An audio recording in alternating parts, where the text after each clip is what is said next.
حضرت صالح علیہ السلام اور اللہ کی اونٹنی کا واقعہ۔ زمانہ قدیم میں ایک قوم تھی جس کو قوم سمود کہا جاتا تھا۔ وہ لوگ بڑے طاقتور اور خوشحال تھے، پہاڑوں کو تراش کر اپنے لیے عظیم الشان محل اور گھر بناتے تھے، لیکن ان کی ایک بڑی کمزوری تھی، وہ اللہ تعالیٰ کو بھول کر بتوں کی پوجا کرتے تھے۔ اللہ تعالیٰ نے ان کے پاس اپنے نبی حضرت صالح کو بھیجا۔ حضرت صالح نے ان سے فرمایا، اے میری قوم، اللہ کو ایک مانو، اسی کی عبادت کرو، وہی تمہارا رب ہے جس نے تمہیں پیدا کیا۔ لیکن قوم کے سرداروں نے کہا، اے صالح، اگر واقعی تم اللہ کے رسول ہو تو کوئی معجزہ دکھاؤ، ہم اس وقت تک ایمان نہیں لائیں گے جب تک تمہاری سچائی کا واضح ثبوت نہ دیکھ لیں۔ انہوں نے شرط رکھی، ہمارے اس پہاڑ سے ایک اونٹنی زندہ نکلے جو ہماری آنکھوں کے سامنے ہو۔ حضرت صالح نے اللہ سے دعا کی۔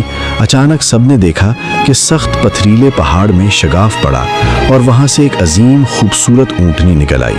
یہ اللہ کا معجزہ تھا۔ حضرت صالح علیہ السلام نے فرمایا، یہ اللہ کی اونٹنی ہے، اسے نقصان نہ پہنچانا، یہ تمہارے لیے آزمائش ہے، اس کا حق ہے کہ یہ اللہ کی زمین پر جہاں چاہے چر لے، ایک دن یہ پانی پیے گی اور دوسرے دن تمہارے جانور پانی پئیں گے۔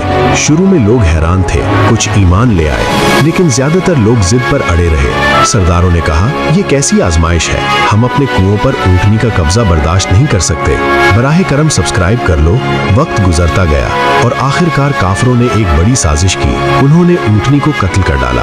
قرآن میں آیا ہے، فَعَقَرُوهَا فَقَالَ تَمَتَّعُوا فِي دَارِكُمْ ثَلَاثَةَ أَيَّامٍ ذَلِكَ وَعْدٌ غَيْرُ مَكْذُوبٍ۔ پھر انہوں نے اونٹنی کو مار ڈالا تو صالح نے کہا، اپنے گھروں میں 3 دن اور رہ لو، یہ وعدہ جھوٹا نہ ہوگا، تم نے اللہ کی نشانی کو جھٹلایا ہے، 3 دن بعد اللہ کا عذاب آئے گا۔ اور پھر ایسا ہی ہوا۔ براہ کرم سبسکرائب کر لو۔